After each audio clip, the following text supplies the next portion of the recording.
Hello বন্ধুরা, এই ভিডিওতে আমরা দেখব ঝিনাইদহের ঐতিহাসিক মিয়ার দালান। তো ঝিনাইদহের এই ঐতিহাসিক তিনতলা বিশিষ্ট দালান বাড়িটি ঝিনাইদহ শহরের আরাপপুর বাস স্ট্যান্ড থেকে 1.8 কিলোমিটার দূরে মুরারিদহ গ্রামে অবস্থিত।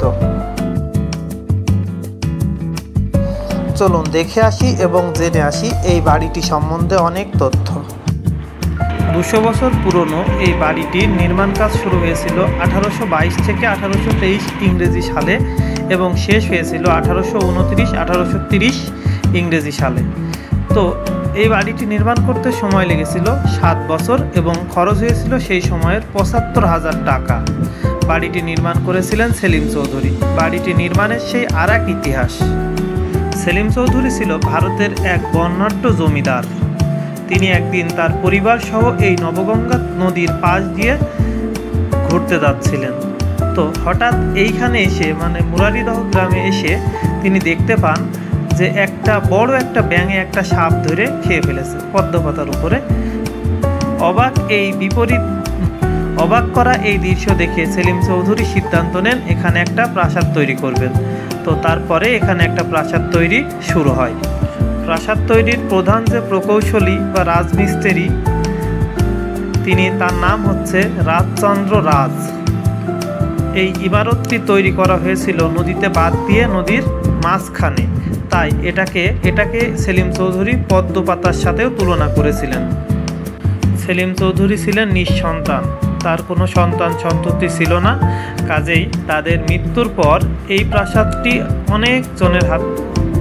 অনেকেই বসবাস শুরু করে। তবে ওগুলো না জানা গেলেও 1960 সালের দিকে এই প্রাসাদে কারা বসবাস করে সেটা জানা যায়। 1960 সাল থেকে এই প্রাসাদে বসবাস করে মিয়া পরিবার। তাদের পদবি অনুসারেই এই প্রাসাদটির নামকরণ করা হয় মিয়ার দালান। মিয়া পরিবারটি এই বাড়িসহ প্রায় 6 একর জমি জৈনেক জব্বার মোল্লা নামক এক ব্যক্তির কাছ থেকে কিনে নেন এবং এখানে বসবাস শুরু করেন। মিয়া পরিবারের নেতৃত্বে ছিল গোলাম মোস্তফা মিয়ারা ছিলেন 4 ভাই এবং 1 বোন। গোলাম মোস্তফা মিয়া ছাড়াও বদরউদ্দিন মিয়া, MM আলী হায়দার ও তাদের 1 বোন এই বাড়িতে বসবাস করতেন। জানা যায় 3 তলা বিশিষ্ট এই বাড়িটির নবগঙ্গা নদীতে যাওয়ার একটা সুড়ঙ্গ ছিল। সেই সুড়ঙ্গ দিয়ে পানি সহজেই বাড়ির ভিতরে প্রবেশ করত এবং বাড়ির লোকজনও নবগঙ্গা নদীতে এই সুড়ঙ্গ দিয়েই জরুরি প্রয়োজনে যেতে পারতেন। আরও জেনে অবাক হবেন যে এই সম্পূর্ণ বাড়িটি নির্মাণ করা হয়েছে, এখানে কোনো একটা লোহার ব্যবহার নেই। সম্পূর্ণই কাঠ, ইট, মাটির তৈজসপত্র আর চুন সুড়কির ঢালাই।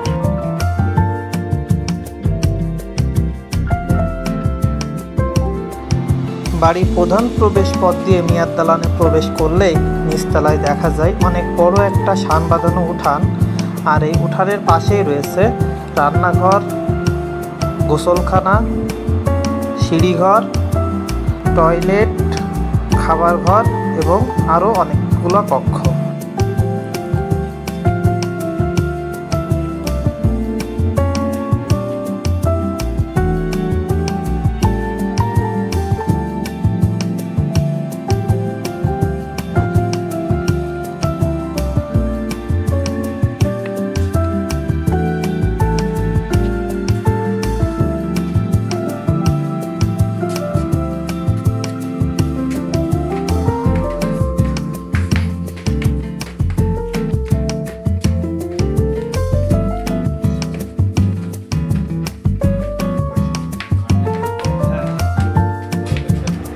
দ্বিতীয় তলাতে নামাজ ঘর, বৈঠকখানা, 2 দিক দিয়ে ওঠার জন্য 2 দিক দিয়ে সিঁড়ি তৈরি করা আছে। এছাড়াও আরও বেডরুম আছে। দ্বিতীয় তলার বারান্দা থেকে নবগঙ্গা নদী অনেক সুন্দরভাবে দেখা যায়। তাছাড়া বাড়ির সামনেটাও সুন্দরভাবে দ্বিতীয় তলা থেকে দেখা যায়। থেকে নবগঙ্গা নদীটা আসলে খুব সুন্দর। সেই নবগঙ্গা নদী এখন প্রায় মরে গেছে। নবগঙ্গা নদী প্রায় মরে গেছে।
চলুন ঘুরে আসি দ্বিতীয় তলার ছাদ থেকে।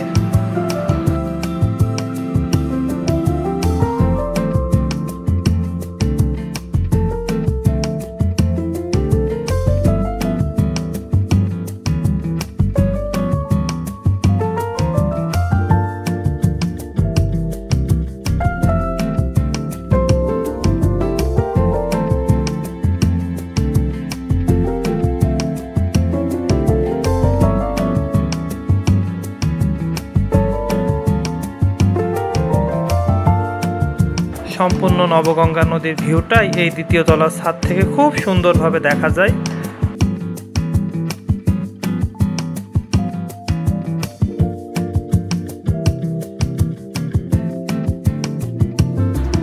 চিলেকোঠার মতো দেখতে, এটাই সেই তৃতীয় তলা। বাড়িটার তৃতীয় তলারই অংশ, এর ছাদে আর ওঠা যায় না।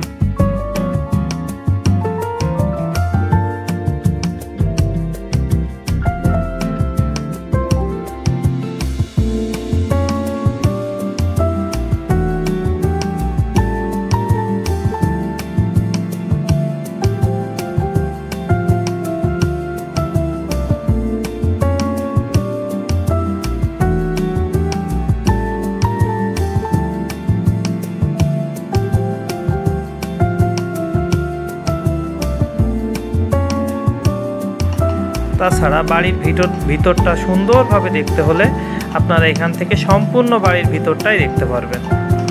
আধুনিকতায় এই বাংলাদেশও যে কম ছিল না, তার দৃষ্টান্ত এই বাড়িটি।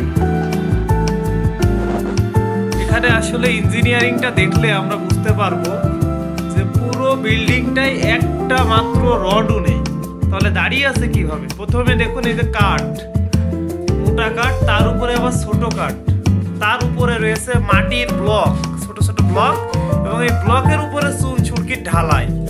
তাহলে এখানকার ইঞ্জিনিয়ারিংটা আসলেই তখনকার যে আমাদের টেকনোলজি সে এত উন্নত ছিল আমাদের এই বাংলাদেশ, তো এখান থেকে আমরা বুঝতে পারি। অনেক অনেক ধন্যবাদ এই ভিডিওটা দেখার জন্য। অবশ্যই আমাকে সাবস্ক্রাইব করবেন।